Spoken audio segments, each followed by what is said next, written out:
The kingdom of Israel was no longer united. Jeroboam, the first king of the northern tribes, had hardened his heart against the house of David. Fearing that his people would return to Jerusalem to worship and eventually turn back to Judah, he built 2 golden calves, one in Bethel and one in Dan, and told the people, "Here are your gods, O Israel." The Lord was not silent. From Judah God sent a man, unnamed, unknown, but chosen. He was called simply the Man of God. He arrived in Bethel on the very day Jeroboam stood at the altar, offering sacrifices to the false god. The air was thick with incense and rebellion.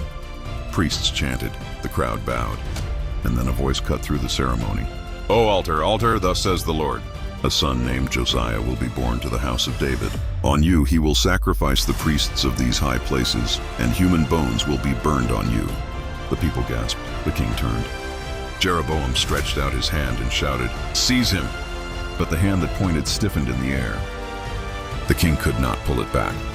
At the same moment, the altar split in 2, and its ashes poured out, just as the man of God had declared. Fear replaced fury.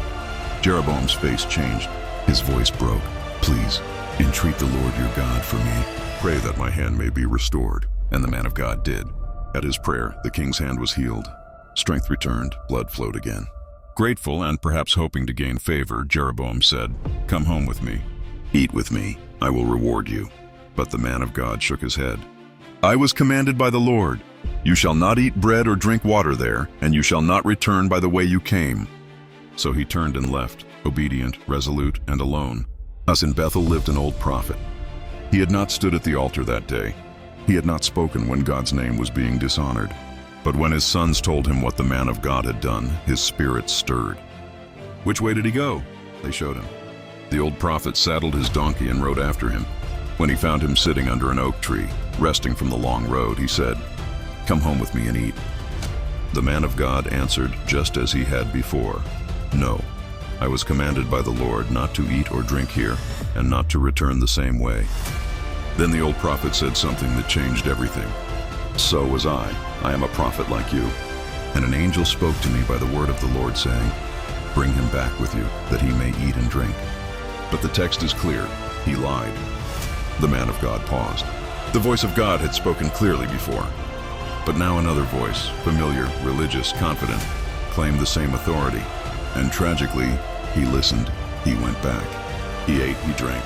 Also, while they sat at the table, the word of the Lord came, not to the young prophet, but to the old one. And he cried out, "Thus says the Lord, because you have disobeyed the word of the Lord and have not kept the command he gave you, your body will not be buried in the tomb of your fathers." The man of God rose silently. No argument, no defense. He mounted his donkey and left. And then, on the road, a lion met him. It did not tear the donkey. It did not eat the body. It simply struck the man down and stood beside him, guarding the corpse like a living monument. Passers-by stopped in horror. A dead man, a living donkey, a standing lion. The old prophet heard and knew at once. This is the man of God who disobeyed the word of the Lord. He went, retrieved the body, and buried him in his own tomb. He mourned him. "Alas, my brother." Tell us what you think in the comments.